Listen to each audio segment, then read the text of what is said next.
হচ্ছে এ আর এটা হচ্ছে এ। যে ও, বাচ্চাদেরকে ভয় দেখানোর সময় আমরা বলি ও ও, ব্যথা পেলে উ। এই উ। সম্মানিত সভাপতি জনাব ইয়াকুব বিশ্বাস ভাই উদ্বোধনী বক্তব্য রাখবেন। আলহামদুলিল্লাহি রাব্বিল আলামিন, ইয়া রাব্বি লাকাল হামদ কামা ইয়ানবাগি ওয়াজিজ জালালিকা ওয়া আযীমি সুলতানিক। আজকের কর্মশালার সম্মানিত প্রশিক্ষক ও মেহমান, বিশিষ্ট আবৃত্তিকার, বাচিক শিল্পী, স্বনামধন্য ব্যক্তিত্ব মিনময় মিজান ভাই, আমি ওনাকে আগের থেকে চিনি একটু। তারপরে আলহামদুলিল্লাহ আমরা যে এত বড় একজন মেহমান পেয়েছি, আল্লাহ শুকরিয়া। পাশাপাশি উপস্থিত আছেন আমাদের সহসভাপতি এবং সেক্রেটারি এবং আমাদের সম্মানিত প্রশিক্ষণার্থী ভাই। আসসালামু আলাইকুম ওয়া রাহমাতুল্লাহি ওয়া বারাকাতুহু। মহান রব্বুল আলামিনের শুকরিয়া যে আমরা বৃষ্টির কারণে হলেও একটু লেটে ছোট্ট করে হলেও শুরু করতে পারছি, যেহেতু আসলে আমরা সংস্কৃতি নিয়ে আমাদের কাজ, সুস্থ সংস্কৃতি নিয়ে আমাদের কাজ। মিরপুর সংস্কৃতি কেন্দ্র বিসির একটি শাখা, কিন্তু সংস্কৃতি চর্চাটাই আমাদের মধ্যে কম হয়। আমরা চেষ্টা করি সংস্কৃতি চর্চা করা, সংস্কৃতি বিভিন্ন সাইড, আবৃত্তি, তারপরে আপনার অভিনয়, গান, এগুলো নিয়ে চেষ্টা করি, কিন্তু আমাদের মৌলিক জ্ঞানগুলো না থাকার কারণে এটা হয়তো একেবারে ভালো হয়ে ওঠে না। হয়তো কিছুটা হয় যেটা মানুষের কাছে গ্রহণযোগ্য হয়, কিন্তু আসলে একটা বলা চলে যে হিট হওয়া সেটা হয় না আমাদের এই প্রশিক্ষণের অভাবে।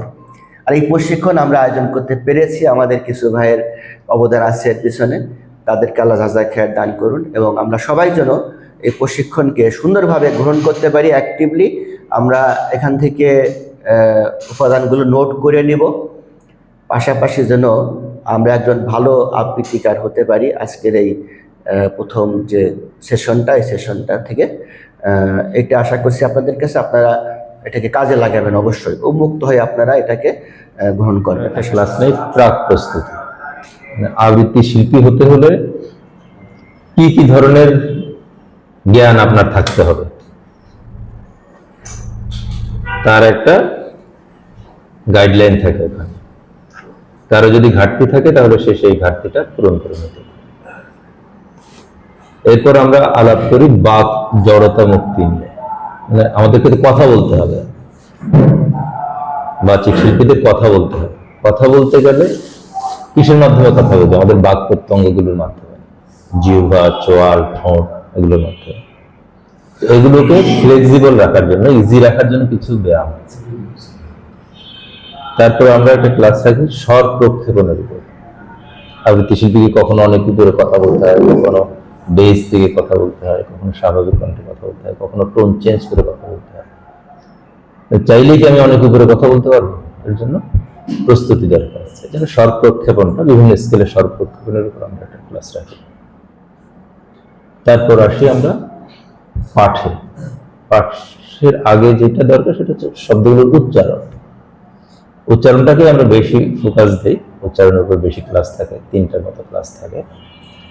সেখানে আরবিতে যেমন আপনারা মাখরাজ জানেন, বাংলায় এরকম মাখরাজ আছে, ধ্বনিগুলোর উচ্চারণ দেখিয়ে দেওয়া হয়। তারপর কিছু সূত্র আছে, কোন জায়গায় কি রকম উচ্চারণ হবে। এই কাজগুলো করার পরে আমরা পড়াতে যাই, যেটা বললাম পাঠ। পাঠটা কেমন হবে?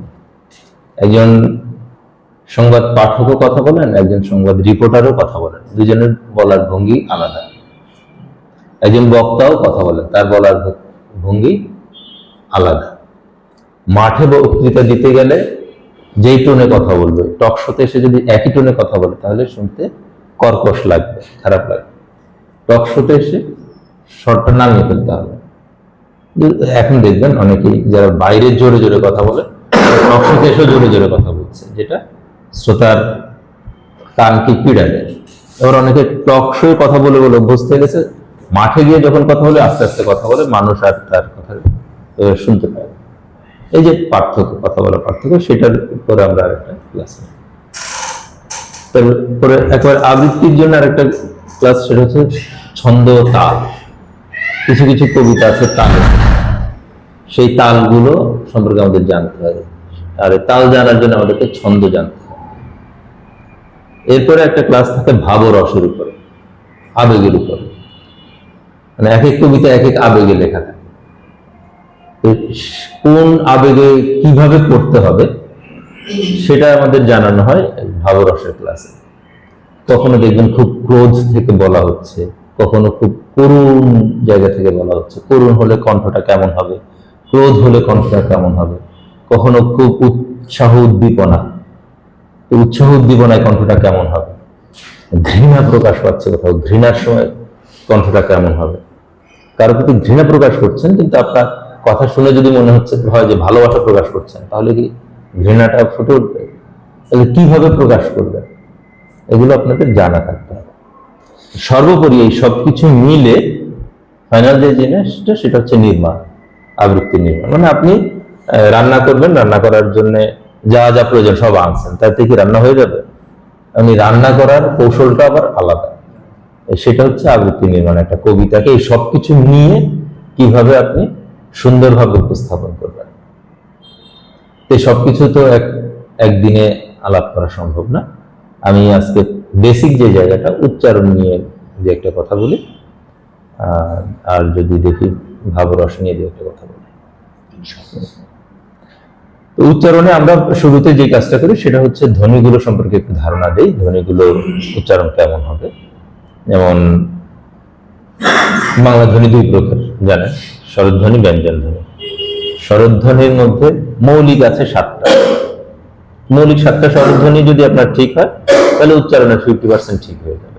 এই জন্য আমরা প্রথমে একটু এই 7টা স্বরধ্বনি উচ্চারণের চেষ্টা করি। বোর্ড থাকলে একটু ভালো হতো, আমি আপনাদেরকে দেখিয়ে দিতে পারতাম। বোর্ড তো আছে, বোর্ড কলম আছে কিনা দেখেন তো। তারপরেরটা ওই এটার মতোই, কিন্তু পাশের দিকে বেশি। আমাদের সমস্যা হয় এটা আর এটা। এটা হচ্ছে এ, আর এটা হচ্ছে যে ঠ্যাং। ঠ্যাং বলার সময় আমরা বলি, ঠ্যাং, ল্যাং। মানে এটা কেন বললাম, আঞ্চলিক, মানে আমাদের প্রত্যেকেরই কিছু আঞ্চলিকতার সমস্যা থাকে। আমরা বিভিন্ন অঞ্চল থেকে উঠে এসেছি, তো ওই আঞ্চলিকতায় আমরা যেভাবে উচ্চারণে অভ্যস্ত, আমাদের সেই উচ্চারণটা থেকে যায়। তো মোটামুটি ঠ্যাংটা আমাদের সব জায়গায় প্রচলিত আছে আঞ্চলিকতায়। তো সেখানে যেহেতু আছে, আপনারা ওটার সাথে মিলাতে পারলে এটা উচ্চারণ করতে পারবেন।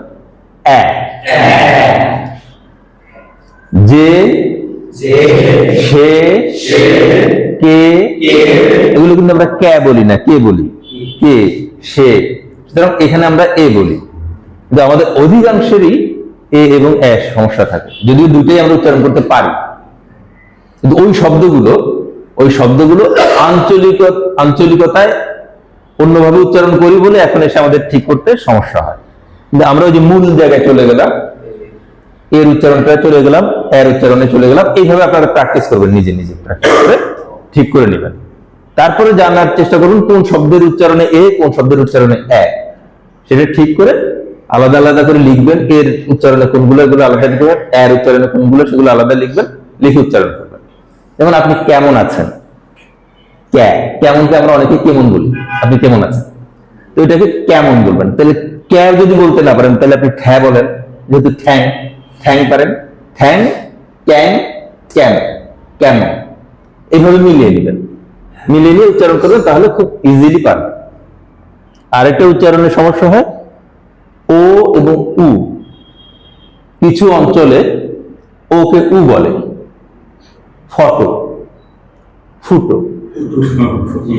চোর, চুর, এরকম সমস্যা আছে। তো এই জায়গাটা আমরা কি, এটার সময় একটা মুখ একবার সুচলা হবে, উ, তারপর একটু খুলবে ও, উ, ও ও বাচ্চাদেরকে ভয় দেখানোর সময় আমরা বলি ও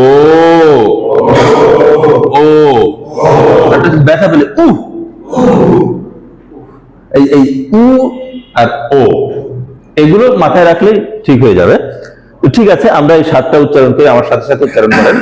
অ আ ই উ এ ও এ।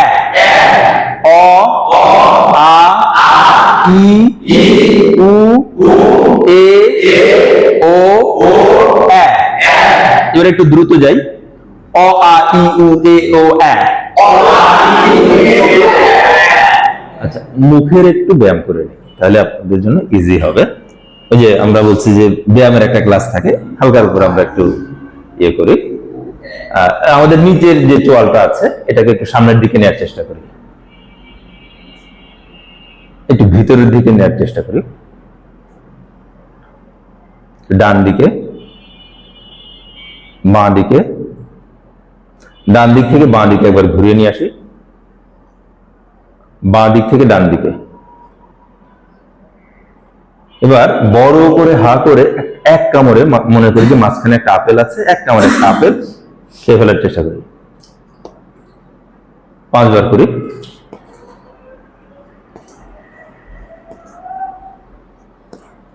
এবার মনে করি যে আপেলের জায়গায় কচকচে পাকা একটা পেয়ারা, এটা পেয়ারাটা আপেলের মতো এত সহজে খাওয়া যাবে না, এখানে মাঝামাঝি এসে জোরে একটা প্রেসার দিতে হবে। আমি দেখাই, এভাবে এভাবে 5 বার করি।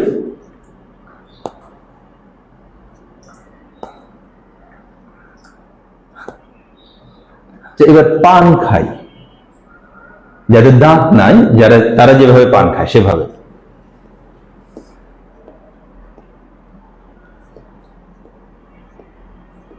এই জিনিসটা মুখ খুলে বড় করে,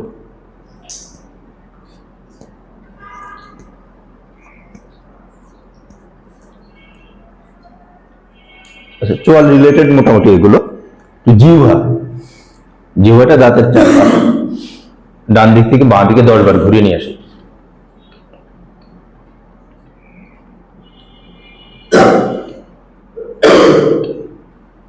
উল্টা দিকে 10 বার ঘুরিয়ে নিয়ে আসি।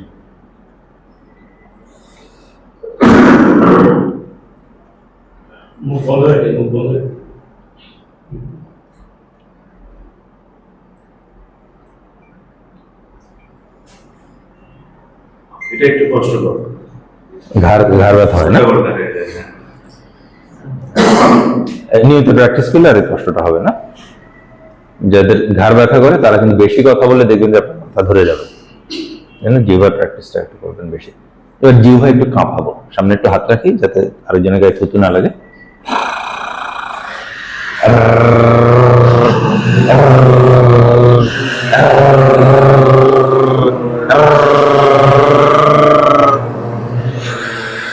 আচ্ছা, এবার ঠোঁটে দিতে যাই, ঠোঁটে একটু মুচকি হাসি দিয়ে সবাই।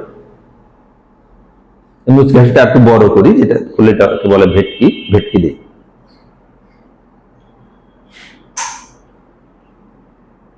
নাকে চুমু খাওয়ার চেষ্টা করি।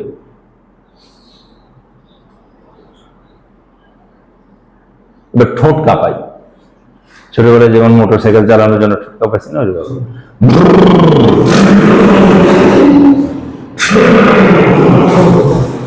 ঠিক আছে।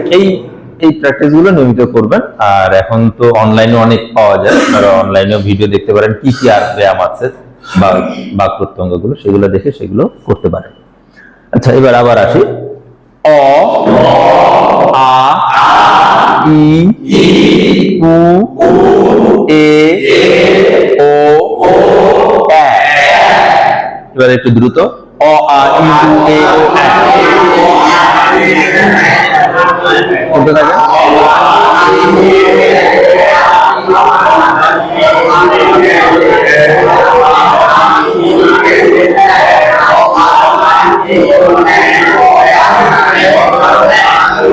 আচ্ছা আচ্ছা, ঠিক আছে ঠিক আছে। এবার এইভাবে করি। ই এ ই এ এ উ ও অ আ আ অ ও উ ই এ এ মানে প্যাটার্নটা এদিকে খোলার দিকে 3টা আর এদিকে পুরোটা খোলার দিকে 4টা। আ অ ও উ আস্তে আস্তে ছোট হয়ে গেল। ই এ এ এ ই। ঠিক আছে, আমরা এই 7টা শেষ করলাম। একজন একটু শোনান তো 7টা। অ আ ই উ এ এ ও এ। আচ্ছা, আর কেউ শোনাবেন?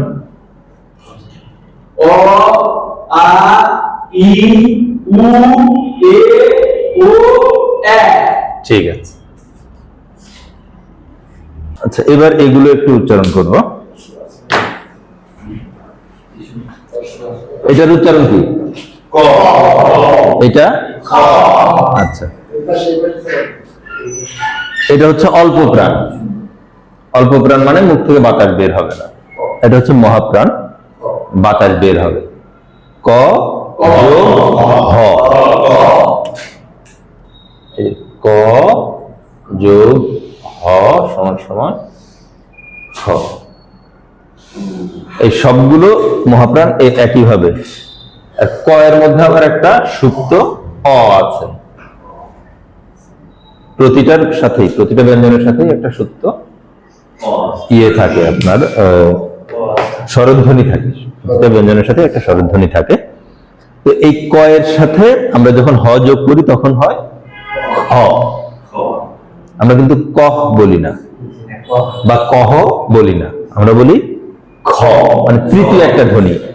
ক একটা ধ্বনি, হ আরেকটা ধ্বনি, দুটো মিলে তৃতীয় একটা ধ্বনি হচ্ছে খ। তাহলে একইভাবে গ একটা ধ্বনি, হ আরেকটা ধ্বনি মিলে হচ্ছে ঘ। এই ঘটাকে অনেকে দেখবেন গহ বলে, উচ্চারণ করতে না পারার কারণে। আপনাদের মধ্যে এমন তো কেউ নেই, সবাই তো ঘ বলতে পারে।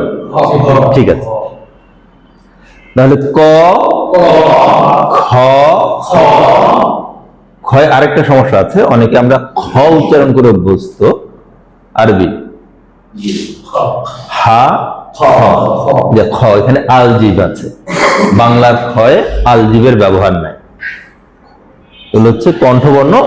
ক যেখান থেকে উচ্চারিত ঠিক ওখান থেকেই খ উচ্চারিত হয়। ঠিক আছে, ক খ গ ঘ। চ, চ এর উচ্চারণ একটু আমাদের সমস্যা আছে। চটা অনেকে আমরা সিনের মতো উচ্চারণ করি, সিন যেখান থেকে উচ্চারিত হয় স উচ্চারণ করি।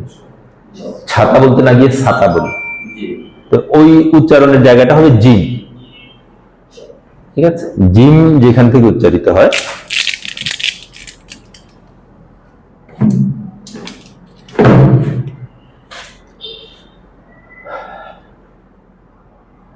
এটাই তো জিম নাকি? তো জিম যেখান থেকে উচ্চারিত হয়, জিমটা কোথা থেকে উচ্চারিত হয়? জিভের মাঝখানটা উপরে তালুর সাথে লাগে। জ চ ছ ঝ চ প্রথমে উপরে লাগাই, চ ছ জ ঝ। ঠিক আছে, ট ঠ ড ঢ। উচ্চারণটা খেয়াল করেছেন? জিহ্বা উল্টিয়ে উপরের সাথে লাগে। ট ঠ ড ঢ। ত থ দ ধ। প, প এর ক্ষেত্রে আমাদের অনেকের সমস্যা, মুখ খোলা রেখে বলি ফ, এটা না, মুখ বন্ধ থাকবে। প, ইংরেজি পি যেটা, প। এই ফ হচ্ছে ইংরেজি পিএইচ, পিএইচ ফ। আরবি ফা না, কিন্তু ফাতে মুখ খোলা থাকে, ইংরেজি এফ মুখ খোলা থাকে, কিন্তু আমাদের এইটা হচ্ছে পিএইচ। এটা ফ মানে ফ উচ্চারণ করাই লাগবে, প উচ্চারণ করাই লাগবে। প ফ ব ভ, এই হচ্ছে উচ্চারণ। আচ্ছা, এবার এই দিক থেকে উচ্চারণ করি। ক চ ট ত প, ক চ ট ত প। খ ছ ঠ থ ফ, খ ছ ঠ থ ফ, বাতাস বের হবে। খ ছ ঠ থ ফ, ফ হয়ে গেল একজনের, ফ না, ফ ফ। ফুল কহে ফুকারিয়া, মুখ বন্ধ করে, ফুকারিয়া, ফুকারিয়া না, ফুকারিয়া, খোলা থাকছে, মুখ খোলা থাকছে, ফুকারিয়া। ফল ওরে ফল, ফুল কহে ফুকারিয়া, ফুল হচ্ছে, ফুল না, ফুল, ফুল কহে ফুকারিয়া, ফল ওরে ফল। এগুলো একটু আপনারা প্র্যাকটিস করবেন, খেয়াল রাখবেন মুখ খোলা রেখে বলছেন কিনা। মুখ খোলা রেখে বলছেন মানে শুদ্ধ হচ্ছে না, মুখ বন্ধ করে বলতে হবে। মুখ বন্ধ আগে করে, ফল ফুল ফুকারিয়া। আচ্ছা, গ জ ড দ ব, গ জ ড দ ব। ঘ ঝ ঢ ধ ভ, ঘ ঝ ঢ ধ ভ। আচ্ছা, একজন একটু উচ্চারণ গুলো বলেন তো আমাকে। ক চ ট ত প, খ ছ ঠ থ ফ, গ চ ড ত প, ঘ ছ ট থ ফ। আর কেউ?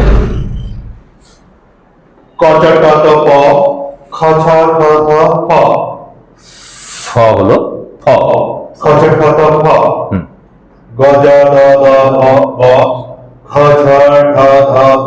ঠিক আছে।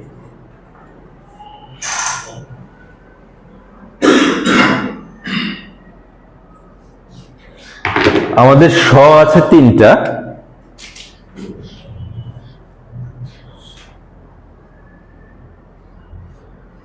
তিনটা স্বরে দুটো উচ্চারণ হয়। একটা হচ্ছে এস বা সিন, সিন, আর একটা হচ্ছে শিন। এই দুটো উচ্চারণ, এস আর একটা এস এইচ। যেমন এটার উচ্চারণ কি? স। এটার উচ্চারণ কি? স্নান। এখানে কিন্তু স্নান না, এটা হচ্ছে শন, এস এইচ। আর যখন স্নান বলছি এখানে হয়ে যাচ্ছে এস, সিন হয়ে যাচ্ছে। তা আমরা এই দুটো স্বরই আমরা উচ্চারণ করতে পারি, ঠিক আছে। আর মূর্ধন্য স্বর যেটা, ওটা সবসময় স। আচ্ছা, এই দুটোর উচ্চারণের ক্ষেত্রে কখনো কখনো এই দুটো কখনো কখনো এস হয়, কখনো কখনো এস এইচ হয়, ঠিক আছে। কোথায় হয় কোথায় হয় না সেটা আবার বিস্তারিত আলাপ আছে, সেইটার সুযোগ আজকে নাই। আমাদের র আছে তিনটা,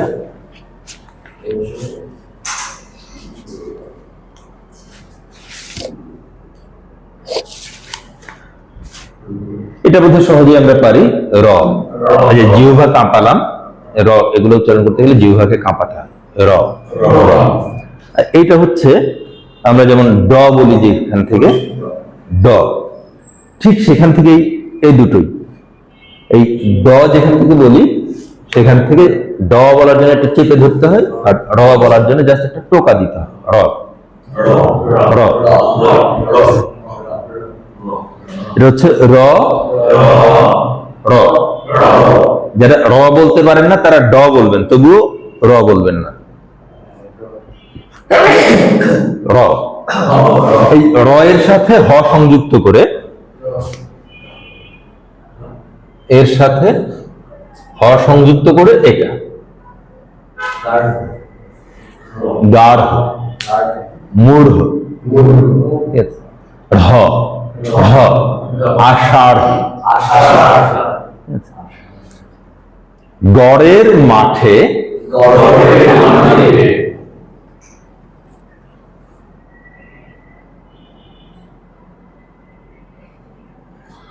মাঠে গরুর গাড়ি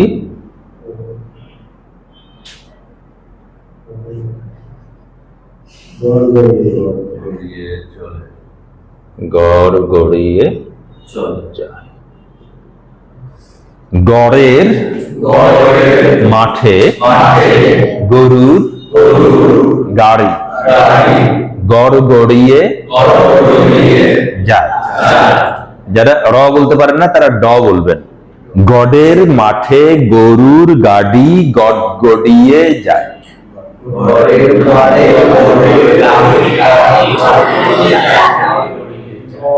আচ্ছা, আমরা মোটামুটি একটা ধারণা পেলাম।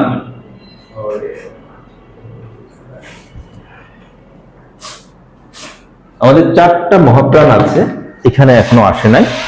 এই মহাপ্রাণগুলো একটু কঠিন, আমরা একটু দেখি।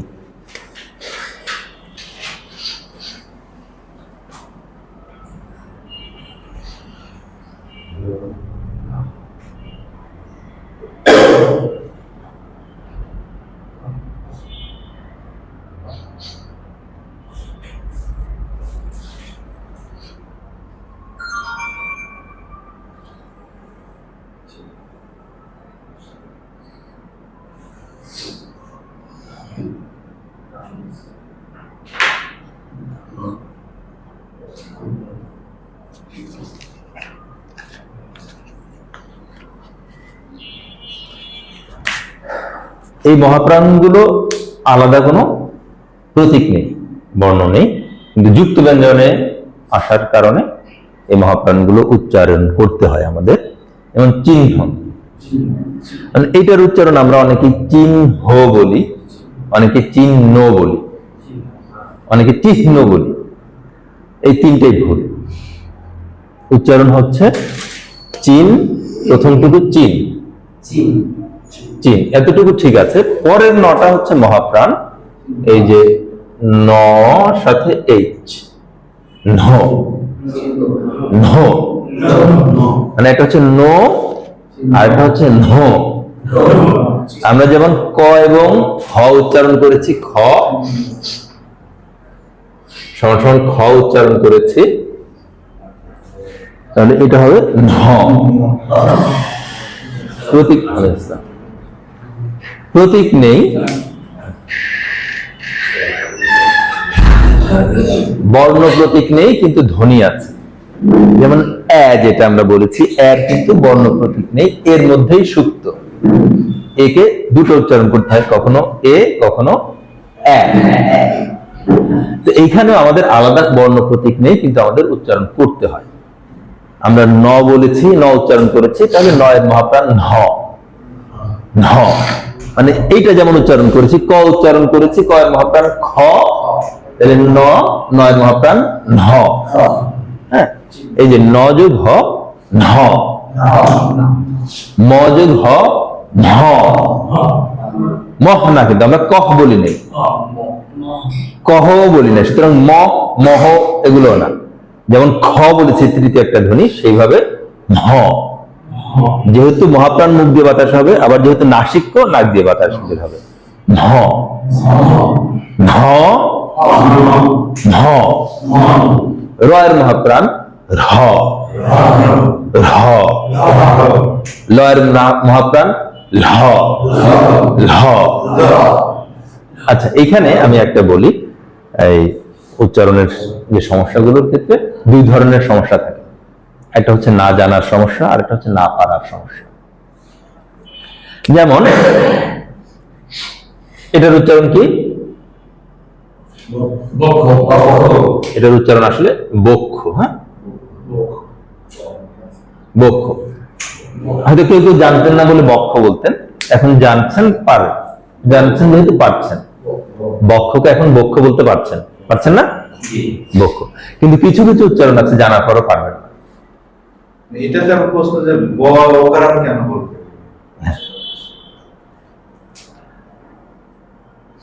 মানে কিছু কিছু উচ্চারণ আছে আপনাকে বলার পর আপনি পারবেন না, সেটা হচ্ছে না পারার সমস্যা। আর কিছু কিছু উচ্চারণ হচ্ছে আপনি জানেন না, জানলেই বলতে পারবেন, কিন্তু তখন আবার আরেক সমস্যা হবে, একা একা বলতে পারবেন কিন্তু কথার মধ্যে আবার ভুলটাই বলবেন যে ভাই আমি তো এটার উচ্চারণ জানি এরকম, কিন্তু বলতে গেলে হয় না। কেন হয় না আর আমরা কিভাবে শিখি সেটা সম্পর্কে আমি একটু কথা বলি, তাহলে আপনাদের আরো ক্লিয়ার হবে। একটা বাচ্চা জন্ম নেওয়ার পর দেখবেন সে কিন্তু প্রথমে কথা বলতে পারে না। তার কানের কাছে যেই শব্দটা সবচেয়ে বেশিবার উচ্চারণ করা হয় সেই শব্দটাই সে সবার আগে বলতে শেখে। কোনো বাচ্চার কানের কাছে মা, বাবা, আম্মু, আব্বু, দাদা, আল্লাহ, এরকম আমি দেখেছি, এরকম আলাদা আলাদা শব্দ যেই শব্দটা বেশি উচ্চারণ করা হয় সে প্রথমে ওই শব্দটা উচ্চারণ করতে শেখে। আর যেই বাচ্চা কানে শোনে না সে বলতে পারে না। আপনি বলতে পারবেন কি পারবেন না সেটা নির্ভর করছে আপনি শুনতে পারছেন কি পারছেন না। একটা কথা আপনাকে বলতে হলে সেটা আগে শুনতে হবে। এই যে মহাপ্রাণগুলো বলছি এগুলো যদি আগে কখনো না শুনে থাকেন, এখন শোনার সাথে সাথে আপনি বুঝবেন না যে আমি কি বলছি, মনে হবে যে না ওইটাই তো। যেমন যে সবসময় কেমন বলে এসেছে তাকে যতই বলা হচ্ছে যে কেমন, সে বলছি তো কেমন। এই যে কে এবং ক্যা, এ এবং এ দুটোর পার্থক্য সে করতে পারবে না, যে কারণে পারছে না। এটা কখন করতে পারবে? যখন সে আলাদা আলাদা বুঝতে পারবে, এ এবং এ দুটো শুনে আলাদা করতে পারবে, তখন সে বুঝতে পারবে যে এটা আলাদা, তারপর সে ওটা উচ্চারণ করতে পারবে। এই জন্য আমরা যদি প্রমিত বাংলা, এটা আমরা শুদ্ধ বাংলা না বলি, কারণ আঞ্চলিক বাংলাও কিন্তু অশুদ্ধ না, প্রমিত বাংলা একটা স্ট্যান্ডার্ড বাংলা। প্রমিত বাংলায় যদি আমরা কথা বলতে চাই তাহলে প্রমিত বাংলায় যারা কথা বলে সেগুলো একটু বেশি বেশি শুনতে হবে এবং কোন ধ্বনিটা কিভাবে উচ্চারণ করেন সেটা শুনতে হবে, শুনে নিজের কানের কাছে আগে ক্লিয়ার করতে হবে, তারপর দিয়ে আমাদের বলতে হবে। এখন আমি জেনেছি এটার উচ্চারণ বক্ষ, জানার পরও কেন বলতে পারছি না? কারণ হচ্ছে মানুষের মনের তিনটা অবস্থা, সচেতন, অবচেতন, অচেতন। আমরা যখন লিখি, বানান করে লিখি, আমরা সচেতন ভাবে লিখি। একটা শব্দের বানান জানা থাকলে আমরা লিখতে পারবো, কারণ লিখতে গেলে যে সময়টুকু পাই ওই সময়টুকুতে আমরা সচেতন ভাবে লিখতে পারি।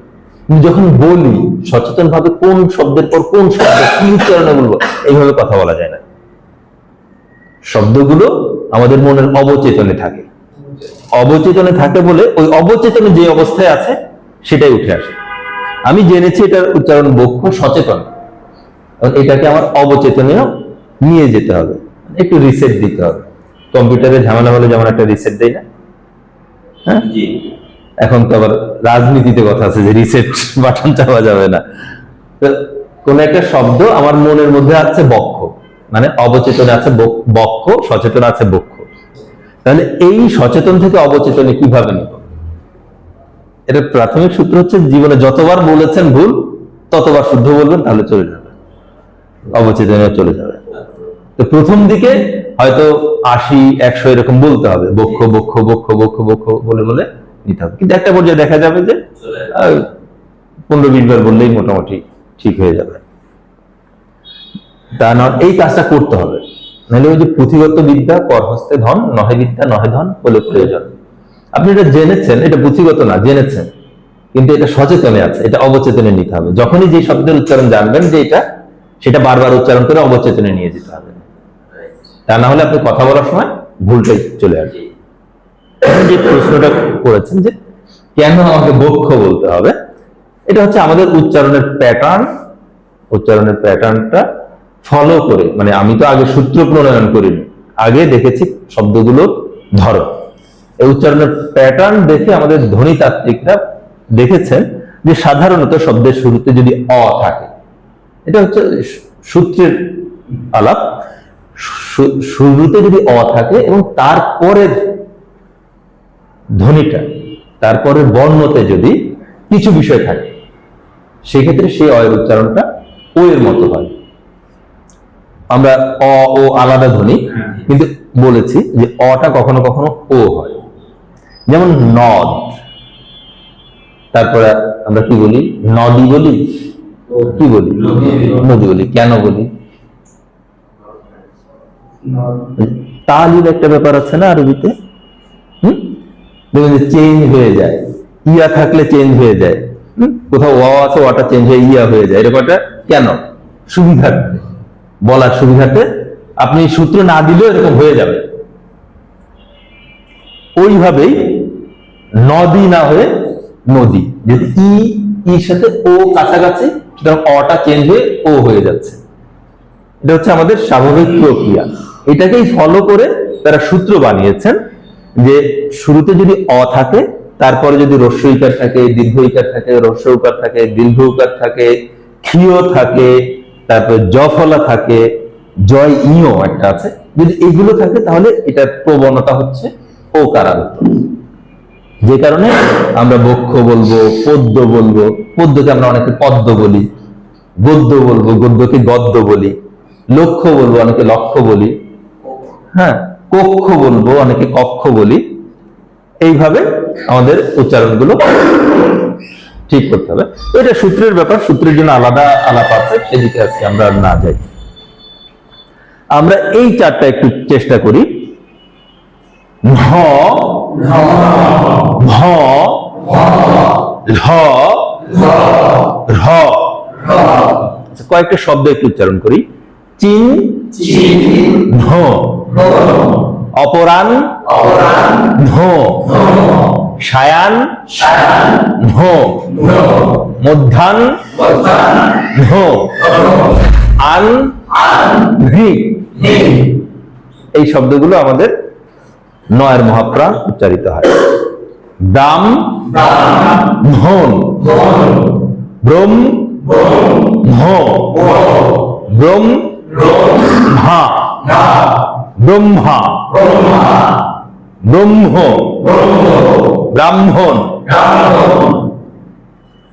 আলহাদ, আলহাদ, আলহাদিত, আলহাদিত, প্রহ্লাদ, প্রহ্লাদ,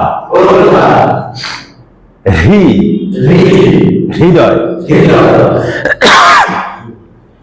হৃদয়, হৃৎপিণ্ড, রেশা, রহস্য, হ্রাস, হ্রাস বৃদ্ধি, আমরা হ্রাস বলি বা হ্রাস বলি, হয় মহাপ্রাণ হ্রাস। মেজাজ নিয়ে আলাপ করি, মানে যেটা আমরা বলেছিলাম ভাব ও রস, এই দুইটা বাক্য কি একই রকম হওয়ার কথা?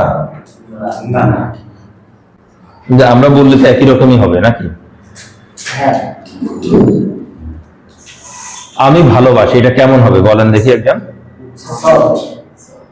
হ্যাঁ বলেন, একজন বলেন। আচ্ছা, আমি ঘৃণা করি, এটা কেমন হবে? ঘৃণাটা থাকবে, দুই রকম হবে।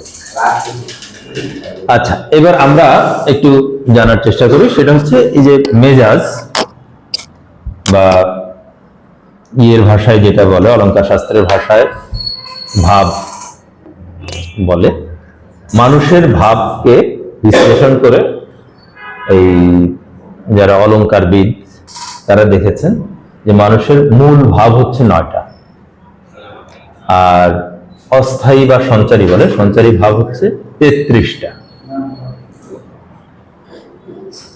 এগুলো সম্পর্কে একটু আইডিয়া থাকলে আমাদের পক্ষে কথা বলাটা বা অভিনয় করা কিংবা আবৃত্তি করা এগুলো একটু ইজি হয়। আমি মূলত মূল যে 9 ভাব আছে সেই সম্পর্কে একটু ধারণা দিই। একটা নাম হচ্ছে প্রেম ভাব। প্রেম ভাব, যেটা এই যে বললাম ভালোবাসি, যেটা এটা হবে প্রেম ভাব থেকে। প্রেম ভাব। আর রসের নাম হচ্ছে শৃঙ্গার রস। ভাব যেটা আমার মধ্যে উদয় হয়েছে, আর রস যেটা আমি সঞ্চার করে দেব। আমি ভালোবাসি, এটাকে আমি কিভাবে বললে যিনি শুনবেন তার মধ্যে আমার মধ্যে যে ভাবটা আছে তার মধ্যে সেই ভাবের উদয় হবে, কিভাবে বললে। এই বলাটা আজকে মূলত আলোচনা করব হচ্ছে, এই অল্প সময় আছে 15 মিনিট, এইটা নিয়ে একটু আলাপ করার চেষ্টা করব। যে আমরা কোনো একটা জিনিস দেখি, এটাকে বলা হয় উদ্দীপনা, উদ্দীপক। কোন একটা জিনিস দেখলাম, দেখে আমার মধ্যে একটা ভাবের উদয় হলো, উদয় হওয়ার পর আমি একটা কথা বললাম, কথা বলার পর যিনি শুনেছেন তার মধ্যে রসের সঞ্চার হলো, আমার মধ্যে যে ভাবটা আছে সেই ভাবটাও তিনি ধারণ করলেন। ঠিক আছে? তো আমরা যখন প্রেম ভাবে কথা বলি, সাধারণত যে লতিফ ভাই বললেন, একটু সফট হয়, ভয়েসটা একটু স্বাভাবিক থাকে বা স্বাভাবিক থেকে একটু লো হয়, শব্দগুলো একটু সাবলীল থাকে, একটু সফট থাকে। আমি ভালোবাসি, ঠিক আছে? আমি ভালোবাসি এভাবে বললে হবে? আমি ভালোবাসি। এখন এই প্রেম ভাবটা আবার দুই প্রকার, একটা হচ্ছে প্রাপ্তি, মিলন হলো, আরেকটা হচ্ছে বিচ্ছেদ। তাহলে মিলনের ভাব আর বিচ্ছেদের ভাব কি একই রকম হবে? দুই রকম হবে। একটা উদাহরণ দিই।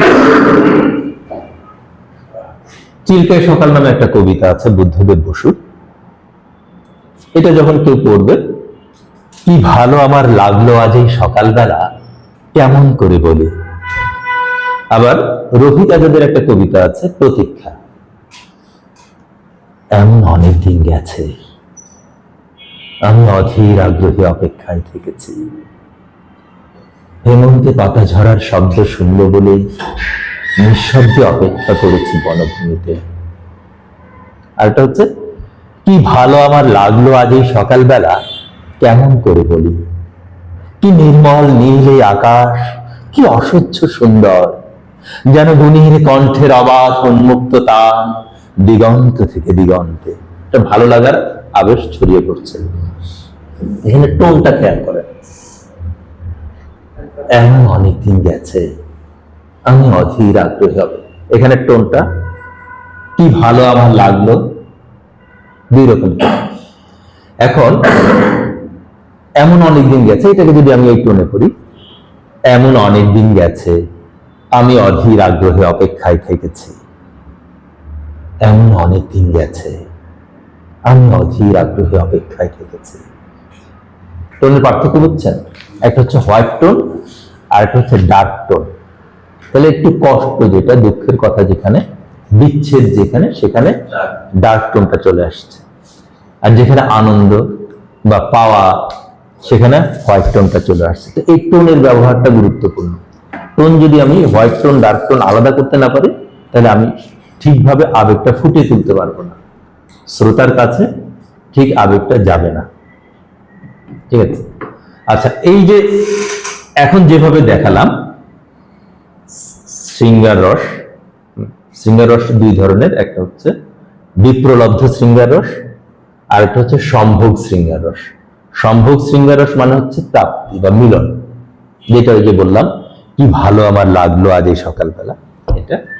আর বিপ্রলব্ধ শৃঙ্গার রস মানে বিচ্ছেদ যেখানে, সেখানে হচ্ছে যে ডার্ক টোনটা চলে আসছে, এমন অনেকদিন গেছে, মানে ধরনটা। এটাকে বিশ্লেষণ করে আরো কিছু ব্যাপার আছে, সেরকম আরো ডিটেলস আলাপ করা যায়, কিন্তু আজকে যেহেতু সময় নেই সেটা আর আমরা যাচ্ছি না। তারপর আরেকটা রসের নাম হচ্ছে বীর রস। এই বীর রসের মধ্যে থাকে কি উৎসাহ, উদ্দীপনা থাকে। বলবীর, বল উন্নত মমশীর,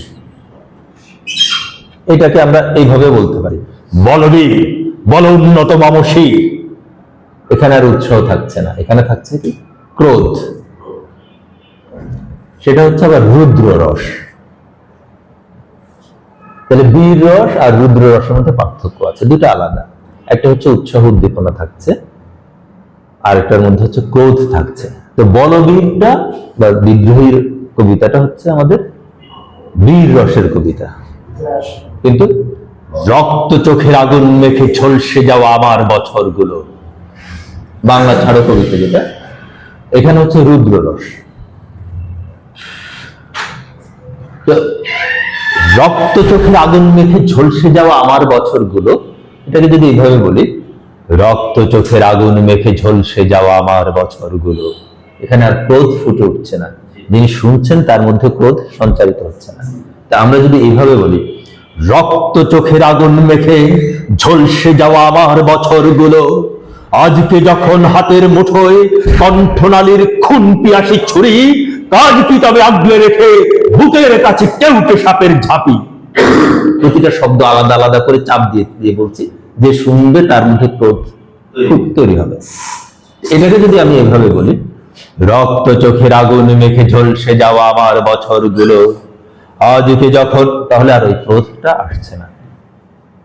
তাহলে এই যে ধরনটা দেখছেন, বীর রসের মধ্যে কণ্ঠ উপরে উঠছে, ওখানেও কণ্ঠ উপরে হচ্ছে, পার্থক্য হচ্ছে ওইখানে একটু চেপে চেপে বলা, চিবিয়ে চিবিয়ে বলা, মানে চাপ দিয়ে দিয়ে বলার একটা ব্যাপার আছে।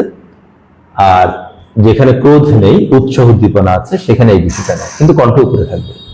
বলবীর বল উন্নত মম শির, শির নেহারি আমারি নত শির ওই শিখর হিমাদ্রি। বলবীর বল মহাবিশ্বের মহাকাশ হারি, চন্দ্র সূর্য গ্রহ তারা ছাড়ি, ভুলক দুলক গোলক ভেদিয়া, খোদার আসন আরশে ছেদিয়া, উঠিয়াছি চির বিস্ময় আমি বিশ্ববিধাত্রী। এখানে কিন্তু উঠিয়াছি আমি, এইভাবে বলে ওই প্রেসার দিলে আর ওই উৎসাহ উদ্দীপনাটা থাকছে না, চেঞ্জ হয়ে যাচ্ছে। তারপর ধরেন একটা হচ্ছে করুণ রস। করুণ রসটাকে আবৃত্তিতে কান্নার সুযোগ নেই, নাটকে কান্নার সুযোগ আছে।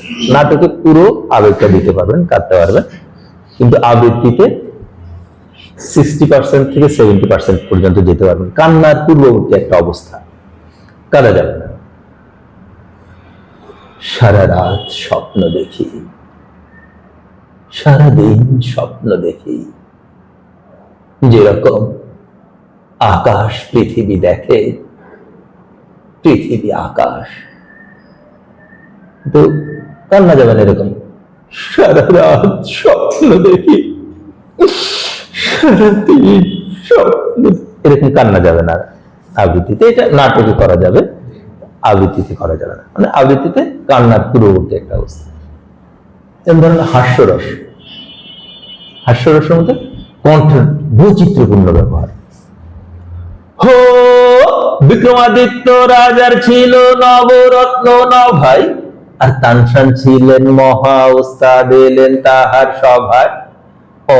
অর্থাৎ আসতেন নিশ্চয়ই তানসান বিক্রমাদিত্যের কোর্টে, কিন্তু দুঃখের বিষয় তখন তানসান জন্মাননি মোটে। তা ধিনতাকে ধিনতাকে ধিনতাকে ধিনতাকে, এই নানা ধরনের বৈচিত্র্য এটা থাকে। আর এটা হচ্ছে আপনার অদ্ভুত রস। দেখো কত বড় বাড়ি, আর কতগুলান বৌজির বাবা, হিসাব রাখে কেমনে, কোনটা কারবো। এটা হচ্ছে সূর্য দিঘর বাড়ি, একটা উপন্যাস আছে, ওর মধ্যে একটা সংলাপ আছে আর কি।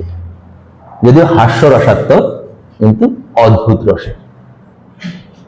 বা আল মাহমুদের কবিতা, আমি মেয়েটির মুখের দিকে তাকিয়ে চমকে যাই, বিপাশা এই চোখ তুমি কোথায় পেলে, আমার পেলে। তারপর আছে শান্ত রস। শান্ত সন্ধ্যা, স্তব্ধ কোলাহল, নিবাহ বাসনা বন্ধি নয়নের নীড়ে, চলো ধীরে ঘরে ফিরে যায়। একবার শান্ত সমাহিত একটা অবস্থা। কিংবা পায়ে চলার পথ, রবীন্দ্রনাথের,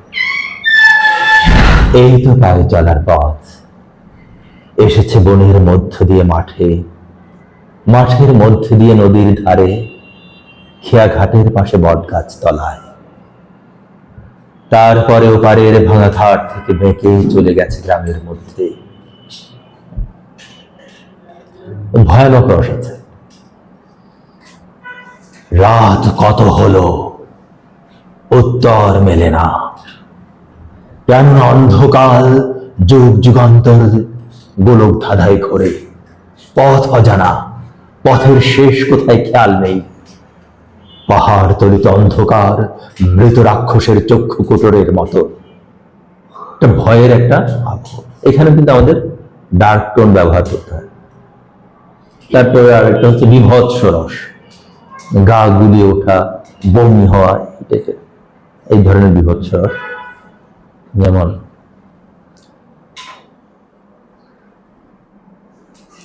আজও আমি বাতাসে লাশের গন্ধ পাই, আজও আমি মাটিতে মৃত্যুর নগ্ন নৃত্য দেখি, ধর্ষিতার কাতর চিৎকার শুনি, আজও আমি তন্দ্রার ভেতরে। এখানে শারীরিক ইনভলভমেন্টটা, মানে যেহেতু গা গুলিয়ে ওঠার বিষয়, সেই বিষয়গুলো এখানে নিয়ে আসতে হবে। তো মূলত একটু আইডিয়া দিলাম আর কি। এগুলো প্রতিটা রস ধরে ধরে আলাদা আলাদা ভাবে প্র্যাকটিস করতে হয়। আচ্ছা, আমরা আরেকটা ক্লাস রাখি, সেটা হচ্ছে ক্যারেক্টারাইজেশন। এখানে একটু আপনারা যারা বাচিক শিল্পী হবেন তাদের জন্য বলে থাকি যে আমরা প্রত্যেকেই নিজস্ব একটা ক্যারেক্টার আছে। আমি চাইলেই কিন্তু আরেকটা ক্যারেক্টার হতে পারি না। এই কারণে হয় কি, যখন একটা কবিতা পড়তে চাই, কবিতাটা আমার মতো হয়ে যায়। কবিতার যে ভাষ্য, কবির যে ভাষ্য, আমি নিজেকে ওখানে নিতে পারি না। কোন একটা চরিত্র করতে যাই, চরিত্রটা অন্যরকম, কিন্তু চরিত্রটাকে আমার মতো করে ফেলি অভিনয় করতে গিয়ে। মনে হয় যেন আমিই কথা বলছি। কোনো রিক্সাওয়ালার মতো হতে পারছি না, কোনো জেলের মতো হতে পারছি না। এই কারণে আমাদের প্রথমে করতে হয় চরিত্র ভাঙচুর করতে হয়। মানে আমার যে চরিত্র, এটা তো আছে, এর পাশাপাশি অন্তত 10-12টা চরিত্রের প্র্যাকটিস করতে হয়। এটার উপর আমরা একটা ক্লাস রাখি, ক্যারেক্টারাইজেশন বা চরিত্রায়ন। সেখানে কেউ হয়তো হিজড়ার মতো কথা বলে, ইয়েগুলো থাকে, হিজড়ার মতো কথা বলা, পুঁথি পড়া, ক্রীড়া ধারাভাষ্য করা, তারপর উপস্থাপনা করা, বিতর্ক করা, তারপর হকারি করা। এরকম বিভিন্ন ভাবে আমরা 10-12টা ক্যারেক্টার রেখে প্রতিটা চর্চা করতে পারি। চর্চা যখন আপনি অনেকগুলো চরিত্র করবেন, তখন আপনি একটা চরিত্র নিরপেক্ষ জায়গায় পৌঁছতে পারবেন, যে আপনি তখন চাইলে নিজের চরিত্র থেকে বের হয়ে আরেকটা চরিত্রে ঢুকতে পারবেন। এটা আপনি হুট করে একটা থেকে আরেকটা ঢুকতে পারবেন। এই জন্য প্র্যাকটিস করতে, অনেকগুলো চরিত্র প্র্যাকটিস করে সবগুলো যখন আপনি পারদর্শী হয়ে যাবেন, তখন আর আপনার নিজস্ব ক্যারেক্টারের মধ্যে যে বন্দী থাকা, সেই বন্দিত্বটা ঘুচে যাবে। তখন আপনি চাইলেই অন্য আরেকটা চরিত্রে ঢুকতে পারবেন।